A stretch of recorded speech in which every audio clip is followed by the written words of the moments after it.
바로 실험 설계를 여러분들이 원하시는 대로 하시면 되지만 일반적으로 데이터가 없다. 그러면 여러분들이 기초부터 시작하셔야 돼요. 그래서 가끔 이런 일이 생깁니다. 아주 의욕이 넘치는 신입생이 들어와가지고 자기네 동네에서 나는 풀이 있는데 걔가 만병통치약이 하는 거예요. 그래서 교수님을 붙들고 계속 그거 연구를 해야 된대요. 근데 그건 듣도 보도 못한 한 명도 잘 모르겠는 그런 컴파운드입니다. 그럼 그 친구가 어떻게 해야 되느냐? 모든 걸 처음부터 혼자 다 해야 된다는 거죠. 그래서 그런 건 불가능하다. 그래서 실제로 현재 어느 정도의 데이터가 있는 연구인가에 대해서도 여러분들이 꼭 고려를 하고 연구 설계를 하셔야 되고요. 그리고 사실은 어떠한 연구를 할 때 기본적으로 자연계에서 많이 사용을 하는 게 크로스 섹셔널 스터디를 많이 확인을 하게 되죠. 그래서 일정 시점에서 우리가 어떤 현상이 있다, 자연 현상이 있다. 그럼 이 자연 현상 A와 B를 비교하는 A 지역의 수질과 B 지역의 수질을 지금 크로스 섹셔널로 확인을 하는 경우가 있고, 종단 연구의 경우에는 계속 지켜보면서 A 지역과 B 지역의 수질이 어떻게 되어가고 있는지, A 지역에는 무엇을 했는데 B 지역에는 무엇을 안 했다 하면서 이렇게 쭉 지켜보는 걸 하게 됩니다. 근데 보통은 이렇게 쭉 지켜보는 연구들이 좋기는 하지만 단점이 있죠. 돈이 너무 많이 들어가고 여러분들이 졸업이 늦어집니다. 그래서 이런 연구들은 보통 국가적인 단계의 프로젝트로 하게 되죠. 그래서 우리는 보통 비용적인 면도 그렇고 해서 크로스 섹셔널 스터디를 많이 하게 됩니다. 그리고 보통 간단하게, 그러니까 직장을 다니시고 하시는 분들의 경우에는 보통 조사 연구를 많이 하십니다. 서베이를 많이 하시죠. 그래서 서베이 연구는 어떤 큰 집단이 있는데 그 큰 집단에 대해서 특징을 알고 싶은데 우리가 전수조사를 다 할 수는 없으니까 표본을 추출을 해가지고 그 표본의 결과를 일반적인 모집단에다가 적용하는 걸 우리는 조사 연구를 한다고 하죠. 그래서 돈이 적게 들고, 그리고 요새는 핸드폰 다 가지고 다니지 않습니까? 그래서 핸드폰으로 서베이를 딱 보내요. 문자로. 그럼 눌러가지고 그 사람이 이렇게 서베이를 하고 나면 사실 데이터 수집 컴퓨터로 자동으로 다 들어와가지고 통계까지 막 자동으로 막 다 돌려줍니다. 사실은. 그러니까 여러분들이 그런 것도 연구로서 해보실 수가 있는데, 사실은 너무나도 다들 표준화되거나 피상화된 이미 정해져 있는 서베이 매뉴얼을 사용하기 때문에 좀 한계가 있습니다. 이 연구는 여러분 다 아시다시피. 그래서 서베이를 어떻게 플래닝하고 어떻게 퀘스천 하시는지는 이런 건 너무 간단한 거니까. 그래서 요즘에는 서베이가 그냥 페이퍼 앤 펜슬 서베이만 있는 것이 아니고 아까 질적 연구를 할 때에는 1대1로 인터뷰를 해가지고 자료를 수집을 하실 수도 있고요. 그리고 전화로 하실 수도 있고, 요새 이메일로도 많이 하시죠. 저도 많이 받는데요, 요즘에. 여러분 대학원생이시면 많이 받지 않으세요? 인문대나 사회대 쪽에서 대학원생들의 현실을 파악한다면서 지도 교수님이 잘해주시는지를 자꾸 오는 겁니다. 근데 그게 한번 터졌어요, 학교에서. 모 교수님이 질타를 당한 거예요, 그것 때문에. 그래서 다시는 저희 서베이 못합니다. 그런 서베이 다시는 못하고, 하여튼 그런 것들이 있는데, 여러분들도 서베이를 하실 때는 그런 툴, 스마트폰이라든지 그런 툴을 해보시는 게 좋고, 그리고 우리가 자연계이기 때문에 할 수 있는 특징이 뭐냐면은 패널 스터디나 포커스 그룹을 할 수가 있는데, 전문가들끼리 모여서 해당 분야에 대해서 잘 알고 있는 전문가들끼리 모여서 서베이를 하게 되면은 표준 편차나 스탠다드 에러가 적기 때문에 적은 인원으로도 포커스된 연구, 그리고 가설을 검증할 수 있기 때문에 그런 연구도 한번 디자인을 해보실 수가 있고요. 제가 시간을 잘 지키려고 했는데 얘기를 하다 보니, 그래서 어떤 통계 기법을 선택하실 거냐 하실 때 모집단에서 어떤 표본을 추출하느냐가 되게 중요하게 돼요. 이게 사실은 연구의 중요한 포인트가 되게 되는데 제가 예를 많이 드는 게 뭐냐면은 임신부에 대한 연구를 하고 싶다. 근데 대한민국 임신부에 대한 연구를 다 하려면 여러분들이 전국 방방곡곡 돌아다니면서 서베이를 하셔야겠죠. 혈액도 받아가지고. 그래서 우리 불가능합니다. 그래서 논문들의 제목에 어떻게 붙어 있어요? 서울 지역 임신부, 경기 지역 임신부, 인천 지역 임신부 이렇게 됩니다. 그런데 인천 지역 임신부를 대표하려면 모집단은 인천 지역에 있는 임신부 전부 다를 해야 돼요. 근데 우리는 불가능하죠. 서울 지역 임신부 다 못합니다. 조사를. 그래서 어떤 식으로 하느냐? 어떤 식으로 할까요? 제가 친한 의사 선생님이 있는 병원에 가서 하겠죠. 서베이 하기가 쉬우니까요. 근데 일단은 그렇게 하면 안 되는 거고 랜덤하게 해서 임신부들을 찾아가야 하는데 여기에서 에러가 많이 발생을 합니다.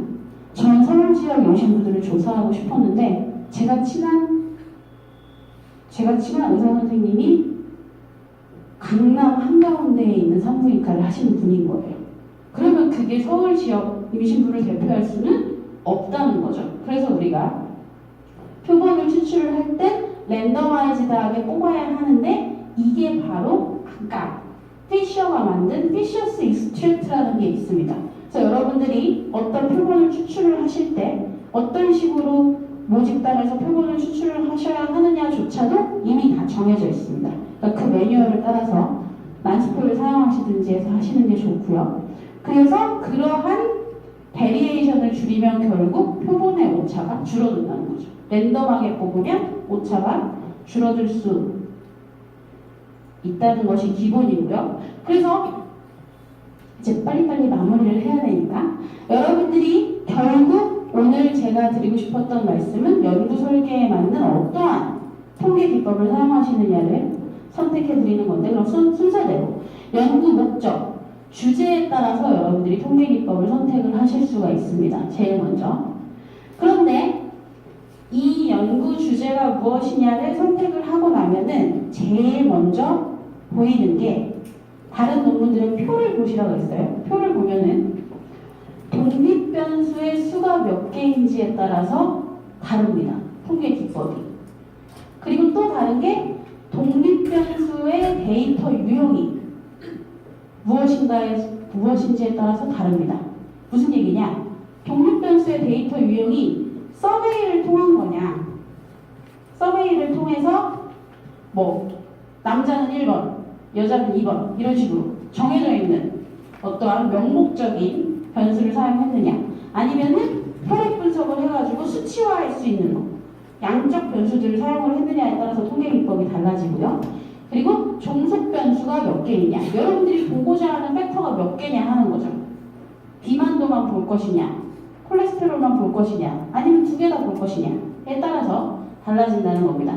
그리고 그 종속 변수의 데이터 유형도 양적으로 숫자로 나타낼 수 있는 건지 아니면은 명목적인 건지에 따라서 달라지게 되고 이것을 통틀었을 때 어떤 통계 분석 기법을 하셔야 하는지는 이미 피셔가 다 정해 두었습니다.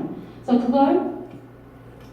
그걸 보고 봐야 되는데 그럼 지금 금방 설명드린 변수의 종류 무슨 얘기냐? 명목 속도 서베이를 통해서 우리가 실제로 남자는 1이고 여자는 2가 아니잖아요. 근데 우리가 남자는 1이고 여자는 2라고 정해둔 거죠. 그리고 어떤 사람이 우울한가 안 한가에 대해서 이 사람이 이 정도로 우울하면 5점이고 이 정도로 우울하면 3점이다 라는 건 우리가 그냥 명목적으로 정해두었다는 것이죠. 그래서 이런 식으로 원래는 수치화할 수 없는 것을 인간이 우리의 임의대로 어떠한 변수에 대해서 범위를 정하고 숫자를 정해준 거를 명목 척도라고 얘기를 하죠. 그래서 이런 모든 것들이 이건 다 아실 테니까 이런 모든 것들이 무슨 얘기느냐? 결국 통계라는 것은 수학이거든요. 그래서 여러분들의 연구 결과를 얼마나 수치화를 잘 하시느냐가 통계를 얼마나 잘 하시느냐가 됩니다. 그래서 더 많은 범위에 명목 척도보다는 양적, 숫자가 나오는 척도로 해야 통계를 많은 기법을 사용해서 돌리실 수가 있어요. 그래서 어떤 식으로 하느냐 하면은 서베이 도구에 보면은 우물 도구 있고 뭐 수면의 질 도구 있고 삶의 질의 도구 있습니다. 무슨 얘기냐? 수치화할 수 없는 것들을 인간들이 수치화해서 만들어 놓은 거예요. 그래서 여러분들이 그 도구를 사용을 하시면 빵점부터 100점까지 내가 70점, 우울 점수가 70점이다. 내가 삶의 질 점수가 60점이다. 이런 식으로 수치화할 수 있게 만들어 놓은 것이 바로 설문 도구라는 것들인 거죠. 절대 수치화할 수 없는 것들을 우리가 임의적으로 숫자로 만들어 놓은 것들이 바로 통계를 돌리기 위해서입니다. 결국은. 그래서 이런 식으로 데이터를 여러분들이 명목형으로 수집을 하실 건지, 돈이 많이 있다면 피를 막 뽑아가지고 검사를 하실 건지, 아니면 수질 검사를 하러 여러 군데 가셔가지고 데이터를 모으실 건지 결정을 하셔서 결국 그걸 여러분들이 그래프로 나타내고, 보통 제일 먼저 평균과 표준 편차로 나타를 내거나 평균과 표준 오차로 나타내서 어떤 식으로 분포하는지를 보여주고 어떤 편차를 가지고 있는지도 여러분들이 간단하게 보여주실 수가 있고, 그리고 여러분들이 그 데이터들이 어떠한 상관관계를 가지고 있는지에 대해서 통계를 분석을 하실 수가 있는데, 결국 정리를 해보면 독립변수의 수와 데이터 유형에 따라서 바뀌는 통계 기법이 있고, 종속변수의 수와 그 변수의 양적 변수인지 질적 변수인지에 따라서 달라지는 것들이 있는데, 그게 바로 일변량 분석. 그냥 자기 자신 하나만 이렇게 하나씩 비교해, 그래프로 비교하거나 막대 그래프로 비교하는 스타일의 것들이 있고요. 이런 일변량 분석은 보통 그 국가 자료들에 많이 있죠. 2000 몇 년에 우리나라의 고혈압 유병률은 몇 프로였는데 지금은 몇 프로다, 이런 식으로 그냥 보여주는 게 있고요. 그리고 이변량 분석은 어떤 변수에 의해서 무엇이 바뀌었다. 그러면은 이런 얘기죠. 우리나라 국민들의 비만도가 올라감으로써 당뇨가 많아졌다. 이런 식으로 어떤 변수를 하나 두고 그 요인에 의해서 분석하는 거를 회귀 분석도 하실 수가 있고, 암호 분석, 코릴레이션도 하실 수가 있습니다. 그리고 그 다음에 변수의 개수가 점점 증가할수록 우리는 다변량 분석을 해야 하죠. 그래서 여러분들한테 그냥 이렇게 보여드릴 수밖에 없는 게, 여러분들의 연구 설계가 개인별로 다 다르실 것이기 때문에 가장 본인의 연구 설계와 비슷하고, 그리고 그 교차 분석인지 동물 실험 중에 무슨 실험인지, 아니면 환경 실험 중에, 보건 실험 중에 무슨 실험인지를 여러분들이 선택을 하시고 나면 꼭 그 전공에 맞는 통계 수업을 한번 꼭 들어보셨으면 좋겠어요. 전문가분들이 하시는 거. 그래서 저의 경우에는 보통 T 검증을 많이 쓰죠. 두 개의 공간을 비교를 할 때는 스튜던트 T 테스트를 하게 되고요. 그리고 분석, 아까 말씀드린 대로 1g 먹었을 때, 2g 먹었을 때, 3g 먹었을 때, 이런 식으로 세 개의 분을 다이어트 약의 효과를 보기 위해서는 아노바라고 하죠. 분산 분석을 하게 되고요. 그리고 아까 말씀드린 대로 명목형 변수, 수치화할 수 없는 것인데 우리가 서베이 같은 것들을 해서 우리가 명목화해놓은 두 변수 간의 요인은 우리가 카이 제곱 검정, 이렇게 생겨서 제곱된 그 검정을 하게 되고요. 그리고 데이터들 중에서 키와 몸무게다, 아니면은 키와 혈압이다, 체중과 혈압이다, 이런 식으로 둘 다 수치화할 수 있는 데이터의 상관관계는 코릴레이션, 피어슨 코릴레이션을 보게 되는 것이죠. 그리고 이런 식으로 상관관계를 보게 되면은 하나의 변수가 얼마나 연관성이 있는지, 음의 상관관계가 있는지 양의 상관관계가 있는지가 나오게 되는데, 상관 분석에서는 그 기울기가 나오게 되죠. 하나가 증가할 때 하나가 얼마나 영향을 주는지, 하나가 증가할 때 같이 증가하는지, 아니면은 비만도가 증가하면 고혈압은 증가한다. 하지만 비만도가 증가하면 HDL 콜레스테롤은 낮아진다 하면 음의 상관관계가 되는 거고요. 그런 상관관계는 피어슨에 의해서 하고, 그리고 그 각각 한 개일 수도 있고, 그러면은 결국 총 콜레스테롤 수치에 영향을 주는 요인들은 아주 많이 있는데, 뭐 비만이라든지 당뇨라든지 고혈압이라든지 여러 가지 요인들이 있는데 그 중에 어느 것이 가장 강한 영향력을 줄 것이냐를 분석할 때는 회귀 분석을 우리가 사용을 하게 되는 겁니다. 그래서 여러분들이 구체적인 통계 강의는 아마 SPSS 수업도 들어보셨을 수도 있겠지만 SPSS 수업, 세스 수업, 미니테스트 수업, 엑셀 수업이 있는데 보통 엑셀로 막대 그래프 그리고 이런 거는 다 하신다는 거 아실 거예요. 그거 평균 표준편차에서 하는데 엑셀에서 표현할 수 없는 논문에만 쓰는 구체적 표현들이 있습니다. 그래픽에서. 그런 것들은 우리가 미니탭을 사용을 하게 되고요. 보통 학교에서 다 오픈이 되어 있으니까 학교 프로그램을 사용하시는 게 좋고 저는 이제 역학 연구, 대규모 연구를 할 때는 세스 프로그램을 사용을 하고 간단하게 익스페리멘털 디자인이라든지 서베이를 할 경우에는 다 SPSS를 저희 경우 쓰고 있습니다. 왜냐면은 모든 통계 분석 절차가 매뉴얼이에요. 엑셀처럼 클릭하면 다 되게 되어 있고 그런데 세스의 경우에는 많이 매뉴얼화 되긴 했지만 그래도 명령어를 본인이 해줘야 하는 경우가 많기 때문에 방대한 양의 데이터, 국민건강영양조사 같은 그런 빅데이터의 경우에는 세스를 사용을 하지만 요즘에 하도 연구자들이 데모를 해가지고 불편하다고 데모를 해가지고 요즘은 국민건강영양조사 빅데이터조차도 SPSS 매뉴얼이 다 나오고 있습니다. 그래서 여러분들이 통계 방법에 대해서 뭐 역학을 하실 거라거나 하신다면은 국민건강영양조사가 가장 빅데이터거든요, 우리나라에서는. 근데 그거는 질병관리본부에서 다 오픈을 하고 있습니다. 그리고 어떤 통계 방법을 써야 하고 어떤 변수를 넣고 어떤 걸 클릭해야 하는 것까지 질병관리본부에서 다 오픈하고 있습니다. 그래서 실제로 진짜 그런 그 통계에 대해서 궁금하시면 그런 걸 보시는 게 좋고 그리고 자연과학 계열 교수님들이 기본적으로 내놓으신 통계책이 따로 있어요.